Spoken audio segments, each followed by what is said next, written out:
Hello guys, I am Malika Reddy. Today I am discussing with UPSC pattern గురించి నారాయణమూర్తి గారు, ఇన్ఫోసిస్ నారాయణమూర్తి గారు criticise చేశారు. ఏంటంటే మనము ఈ యూపీఎస్సీ సివిల్ సర్వీస్ ఎగ్జామ్ ప్యాటర్నే మనం తీసుకుంది కొలోనియల్ బ్రిటిష్ యూరోపియన్ నుంచి బ్రిటిషర్స్ నుంచి. వాళ్ళు చాలా చేంజెస్ అవుతూ మోడర్నిటీలో భాగంగా వాళ్ళు రీఫార్మ్స్ తీసుకొస్తూ సివిల్ సర్వీసెస్లో ముందుకు వెళ్ళిపోతున్నారు. బట్ ఇండియాలో మాత్రం వాళ్ళు తీసుకొచ్చిన విధానాన్ని కంటిన్యూ అవుతున్నారు. మన ఇండియాలో రీఫార్మ్స్ ఏం తీసుకురావట్లేదు, ఎగ్జామ్ ప్యాటర్న్స్ చేంజ్ చేయట్లేదు అని చెప్పేసి క్రిటిసైజ్ చేశారు. ఏంటంటే యూపీఎస్సీ ఎగ్జాము రాసే వాళ్ళను క్వాలిఫికేషన్ అనేది ఒక బిజినెస్ స్కూల్లోనో, ఒక ఇంటర్నేషనల్ స్కూల్లోనో, ఒక ప్రాపర్గా ఇప్పుడు ముస్సోరి లాంటి సెంటర్ ఉంది. సో వాటిల్లో అంటే ఒక బిజినెస్ స్కూల్ ఒక పర్టికులర్గా యూపీఎస్సీ వాళ్ళకి ఒక ట్రైనింగ్ సెంటర్ ఇచ్చి దాని నుంచి మీరు సెలెక్ట్ చేస్తే బాగుంటుంది. ఇలా ఈ విధానం కరెక్ట్ కాదు. సివిల్ సర్వీస్ ఎగ్జామ్ అనేది నేను బ్రిటిష్ వాళ్ళతో మాట్లాడితే వాళ్ళు చాలా చేంజెస్ రీఫార్మ్స్ తీసుకొచ్చారు. బట్ ఇండియాలో స్టిల్ ఇలానే కంటిన్యూ అవుతుందని చెప్పేసి క్రిటిసైజ్ చేశారు. అంటే ఒక యూపీఎస్సీ ఎగ్జామ్ అనేది మనకి జాగ్రఫీ, ప్రతి సబ్జెక్టు, హిస్టరీ నుంచి geography, polity, economy, ethics, optional subject, అంటే ప్రతి ఒక్కటి క్షుణ్ణంగా. ఇప్పుడు ఒక సివిల్ సర్వెంట్కి ఎకానమీ గురించి క్షుణ్ణంగా తెలియాలి. ఆ స్టేట్లోకి వెళ్తే వాళ్ళ ఎకానమిక్ సిస్టమ్ ఏంటి, వాళ్ళు ప్రిడామినెంట్గా దేని మీద డిపెండ్ అయినారు, అగ్రికల్చర్ యాక్టివిటీసా లేకపోతే ఇంకోట అని. సో ఇప్పుడు ఆంధ్రప్రదేశ్ చూసుకుంటే కోస్టల్ ఏరియా ఎక్కువ. సో తెలంగాణ చూసుకుంటే క్యాపిటల్లో చాలా ఇన్కమ్ వస్తుంది. సో అట్లా ఒక ఎకానమీ వ్యవస్థ తెలియాలి. ఇప్పుడు సపోజ్ సడన్గా న్యాచురల్ కెలామిటీ వస్తే జాగ్రఫికల్గా థింగ్స్ తెలియాలి. హిస్టారికల్ పర్స్పెక్టివ్స్ తెలియాలి. అవి తెలిస్తేనే మనం హిస్టరీ ఎందుకు చదువుతున్నాం.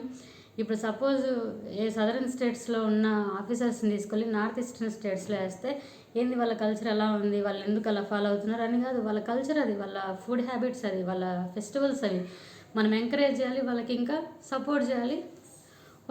సో ఇలాంటివన్నీ చేయాలి మనం. అందుకే హిస్టరీ నుంచి మనం economy, polity, law and order, everything మనము ఈ ఎగ్జామ్కి ప్రిపేర్ అవుతున్నామంటే మనకు అన్నిటి మీద అవగాహన ఉండాలి. ఒక బిజినెస్ స్కూల్లో చదువుకొని ఏదో కొన్ని నేర్పిస్తే దాని నుంచి వెళ్ళి మనం చేస్తామంటే కాదు. ఇదన్నీ మనం ముందు తెలుసుకొని ఎగ్జామ్లో క్వాలిఫై అయ్యి ఆ తర్వాత మళ్ళీ మనము యూపీఎస్ ముస్సోరిలో అని ఐపీఎస్ ట్రైనింగ్ అని ఇవన్నీ తీసుకొని మనం వస్తే సొసైటీకి ఉపయోగపడతాము. అంతేగాని ఇలా చేస్తే ఎవరో అందరికీ ఎట్లా వస్తుంది.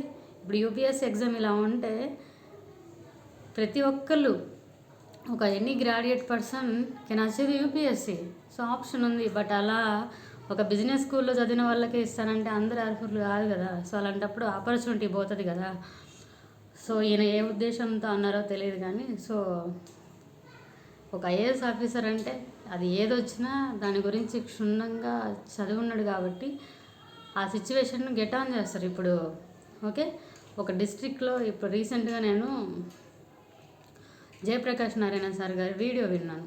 ఏంటంటే ఆ వీడియోలో ఆయన ఏం చెప్తాడంటే, ఆయన ఆల్రెడీ వీటన్నిటి మీద అవగాహన ఉంది కాబట్టి, జాగ్రఫికల్గా తెలుసు కాబట్టి, ప్రకాశం డిస్ట్రిక్ట్లో, మాది కూడా ప్రకాశమే, ప్రకాశం డిస్ట్రిక్ట్లో చాలా ఏళ్ళు ఆల్మోస్ట్ 3 years పైన సర్వీస్ చేశారు. అక్కడ ప్రజలకు చాలా ఏనంటే ఇష్టం. ఈయనకి ఆ ఏరియా మీద చాలా మక్కువ. సో ఏంటంటే మాకు ప్రకాశంలో చాలా డ్రాట్ ఎక్కువ, పంటలు పండవు సరిగా, ఎక్కువ అగ్రికల్చర్ మీద డిపెండ్ అవుతారు, ఆల్టర్నేట్ సోర్స్ లేదు.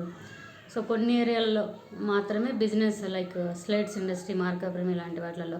So remaining all over depending on the agriculture activities. So some area like Chimakurthi వీటిల్లో సో ఎక్కువ డ్రాట్ ఉంటుంది. సో ఒక్కోసారి నీళ్లు తోడి వ్యవసాయం చేసిన పరిస్థితులు కూడా మొక్కలు ఎండిపోతుంటాయి. సో అలాంటి సిచ్యువేషన్లో కొన్ని స్కీమ్స్ గవర్నమెంట్ తీసుకొచ్చే స్కీమ్స్, సెంట్రల్ గవర్నమెంట్ స్కీమ్స్ తీసుకొచ్చి వాటిని ఉపయోగించి స్మార్ట్ వేలో అగ్రికల్చర్ తీసుకొచ్చి అక్కడున్న జాగ్రఫికల్ పీపుల్కి ఏం చేస్తే ఎలా చేస్తే ఉపయోగపడుతుంది అని తెలుసుకొని వెళ్ళి చేశాడు. అంటే ఇవన్నీ తెలిస్తేనే కదా ఎథిక్స్ కానీ, వాల్యూస్ కానీ. సో ఇవేం తెలియకుండా జస్ట్ మీరు బిజినెస్ స్కూల్లో చదివారంటే అఫ్కోర్స్ అక్కడ కూడా ట్రైనింగ్ ఇస్తారు, అన్నీ ఇస్తారు, బాగానే ఉంటుంది. But common man, lower class people వాళ్ళ పరిస్థితి ఏంటి? So this is discrimination. So democratic కంట్రీలో ఇవన్నీ అవుతాయంటే that is not correct way of thinking. So మీ ఒపీనియన్ ఏంటో చెప్పండి, కమెంట్ బాక్స్లో మెన్షన్ చేయండి. Thank you so much.